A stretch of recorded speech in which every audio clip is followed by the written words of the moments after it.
ناظرین آداب، دوپہر اردو خبرنامہ میں آپ تمام کا خیر مقدم ہے۔ میں ہوں محمد اعجاز الدین۔ خبروں کے آغاز پر پیش ہے سرخیاں۔ پی ایم کوشل وکاس یوجنا کے تیسرے مرحلے کا آج آغاز۔ 948 کروڑ روپے سے 8 لاکھ نوجوانوں کو دی جائے گی تربیت۔ کسان یونین کے نمائندوں کے ساتھ آج حکومت کرے گی بات چیت۔ کھلے دل کے ساتھ مذاکرات میں حصہ لینے مرکزی وزیر زراعت کا اعلان۔ ملک بھر میں آرمی ڈے تقاریب، گلوان کے شہیدوں کی قربانی ضائع نہیں ہوگی، آرمی چیف نروانے کا خطاب۔ کورونا وائرس کے دوران ہندوستان کی معاشی پالیسی پر آئی ایم ایف چیف نے کی ستائش، معاشی نظام میں جاریہ سال بھی تبدیلی لانے کا دیا مشورہ۔ اور انڈونیشیا کے سلاویسی جزیرے میں زلزلہ، 7 افراد ہلاک، سینکڑوں زخمی۔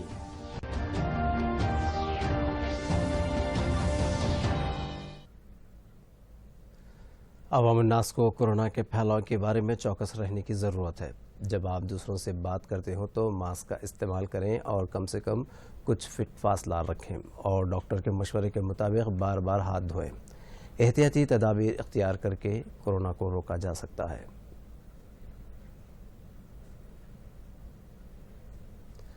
ناظرین، اور بڑھتے ہیں خبروں کی تفصیل کی جانب۔ حکومت اور کسان یونینوں کے درمیان آج 9ویں دور کی بات چیت نئی دلی میں ہوگی۔ وزیر زراعت نریندر سنگھ تومر نے کہا ہے کہ حکومت کھلے ذہن کے ساتھ کسان رہنماؤں کے ساتھ بات چیت کرنے کے لیے تیار ہے۔ انہوں نے مثبت بات چیت ہونے کی امید ظاہر کی ہے۔ سپریم کورٹ نے منگل کو 3 زرعی قوانین پر عمل درآمد پر مزید احکامات جاری ہونے تک روک لگا دی تھی۔ عدالت عالیہ نے کسانوں کی شکایات اور حکومت کی رائے سننے کے لیے ایک کمیٹی بنانے جانے کا بھی اعلان کیا تھا۔ بھارتیہ کسان یونین کے صدر بھوپندر سنگھ مان، شیٹکری سنگٹن اور مہاراشٹر کے صدر انل گھنوٹ، بین الاقوامی فوڈ پالیسی ریسرچ ادارے کے پرمود کمار جوشی اور زرعی اقتصادی ماہر اشوک گلاٹی کو اس کمیٹی میں مقرر کیا گیا تھا۔ کل بھوپندر سنگھ مان نے 4 رکنی کمیٹی سے خود کو علیحدہ کر لیا ہے۔ پرائم منسٹر کوشل وکاس یوجنا کے تیسرے مرحلے کا آج آغاز ہونے والا ہے۔ مرکزی وزیر مہندر ناتھ پانڈے کی نگرانی میں ملک کے 600 اضلاع میں اس اسکیم کا آغاز ہوگا۔ افتتاحی پروگرام میں اسکل ڈیولپمنٹ کے وزراء، ریاستی وزراء، ارکان پارلیمنٹ شرکت کریں گے۔ تیسرے مرحلے کے تحت اس اسکیم پر 948 کروڑ سے 8 لاکھ افراد کو تربیت دی جائے گی۔ 729 P M Kaushal centres, 200 I T Is میں امیدواروں کو تربیت دی جائے گی۔ سال 2015 میں اس اسکیم کا آغاز ہوا تھا۔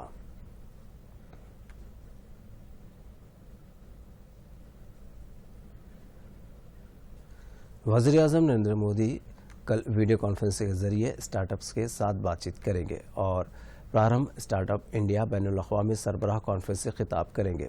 کامرس اور صنعت کی وزارت میں صنعت اور داخلی تجارت کے فروغ کا محکمہ اس 2 روزہ سربراہ کانفرنس کا انعقاد کر رہا ہے۔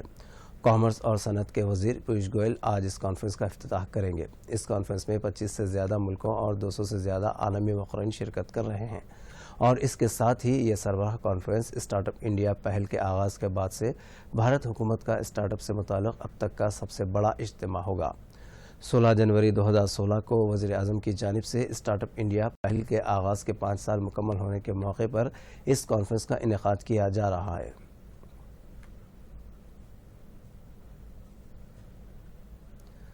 ملک بھر میں ٹیکہ اندازی کا پروگرام کل سے شروع ہو رہا ہے۔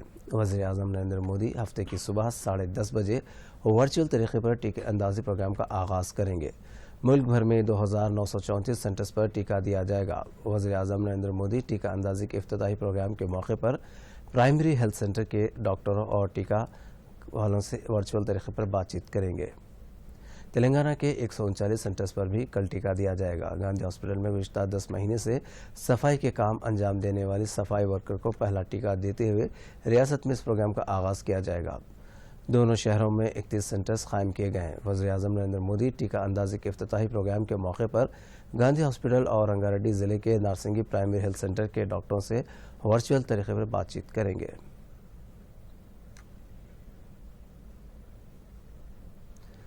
ملک بھر میں آج 73ویں آرمی ڈے منایا جا رہا ہے۔ ہر سال 15 جنوری کو ملک بھر میں آرمی کمانڈ ہیڈ کوارٹرز میں یہ جشن منایا جاتا ہے۔